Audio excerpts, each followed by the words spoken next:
दोस्तों, असफलता का एक मुख्य कारण यह भी होता है कि अधिकतर व्यक्ति अनिश्चित पराजय से डरकर ही वापस लौट आते हैं। शायद वे नहीं जानते हैं कि this is a temporary not a permanent. Your success is behind your temporary unsuccess because every successful person has also failed at some time. So आज मैं आपको एक कहानी के थ्रू बताने जा रहा हूँ कि सक्सेस रूट पर आपको कैसे चलना चाहिए जिससे आपकी सक्सेस 100% श्योर हो। इस कहानी को लास्ट तक जरूर सुनेगा क्योंकि लास्ट में मैं आपको एक ऐसा फॉर्मूला दूंगा जो आपको आपकी कामयाबी तक पहुंचने में बहुत ज़्यादा मदद करेगा। ब्रिटेन के एक अंकल डॉबी गोल्ड रश के दौर में सोने की खोज करने लगे।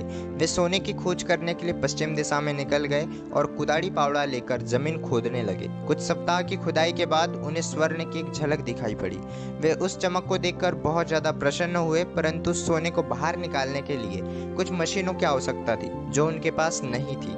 इसलिए अंकल डॉबी ने उस सुरंग का मुंह मिट्टी से ढक दिया और वापस अपने घर लौट आए। घर पहुंचकर अंकल डॉबी ने अपने करीबी मित्रों व रिश्तेदारों को स्वर्ण की खोज में सफलता के बारे में बताया और उनकी मदद से उन मशीनों को खरीद लिया जिनकी खदान से सोना बाहर निकालने की आवश्यकता थी, और फिर वापस उसी खदान की ओर चले गए जहां उन्हें स्वर्ण की झलक दिखाई पड़ी थी, और मशीनों की सहायता से फिर दोबारा से वही खुदाई करने लगे।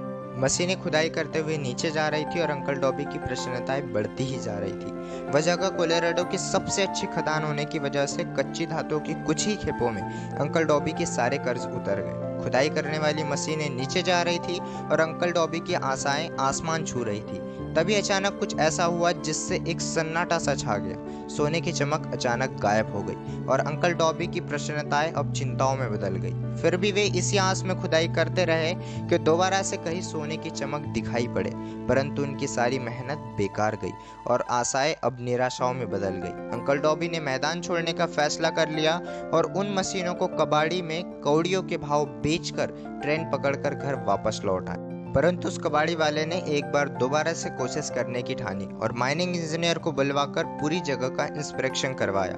तब इंजीनियर ने बताया कि यह प्रोजेक्ट इसलिए अनसक्सेस हुआ क्योंकि अंकल डॉबी यह नहीं जानते थे कि बीच में एक फॉल्ट लाइन आती है। इसके अनुसार सोना केवल 3 फीट नीचे था जहां से उन्होंने खुदाई बंद कर दी थी। इंजीनियर का अनुमान सच साबित हुआ और उस कबाड़ी वाले को लाखों करोड़ों डॉलर का सोना मिला, क्योंकि वो जानता था कि किसी भी कार्य को छोड़ने से पहले स्पेशलिस्ट की राय लेना बहुत ज़्यादा ज़रूरी है। दोस्तों, इस कहानी के थ्रू मैं आप सभी से क्या कहना चाहता हूँ ये तो आप समझ ही चुके होंगे। किसी भी कार्य को आपको तब तक नहीं छोड़ना चाहिए जब तक आप उसकी आखिरी सीमा तक न पहुंच जाए, क्योंकि अधिकतर व्यक्ति वही हार मान लेते हैं जहां से उनकी कामयाबी जस्ट कुछ कदम की दूरी पर होती है। दोस्तों, एक्सपर्ट्स का मानना है कि आपको किसी भी व्यवसाय में या किसी भी कार्य में सफलता प्राप्त करने के लिए मैक्सिमम 5 वर्ष का समय देना ही चाहिए, क्योंकि कामयाबी कोई मैगी नहीं जो 2 मिनट में बन जाएगी। आपको पूर्ण लगन, धैर्य व आत्मविश्वास से निरंतर आगे बढ़ते रहना होगा। आपकी ये मेहनत एक दिन जरूर रंग लाएगी। वीडियो अगर अच्छी लगे तो वीडियो को लाइक करें, शेयर करें और ज़्यादा से ज़्यादा प्रमोट करें इस चैनल को। अभी तक आपने सब्सक्राइब नहीं किया है तो अभी सब्सक्राइब करें इस चैनल को और भी ज़्यादा मोटिवेशनल वीडियोस एंड ऐसे ही सक्सेस स्टोरीज जानने के लिए। फिर मिलेंगे न्यू वीडियो में न्यू कंटेंट के साथ। दोस्तों, याद रखें, हर असफलता अपने साथ सफलता का एक नया मार्ग लेकर आती है, परंतु आपको इसे पहचानना होगा, क्योंकि जब तक आप हार न मान ले तब तक आपको कोई नहीं हरा सकता। MRL motivation shining of.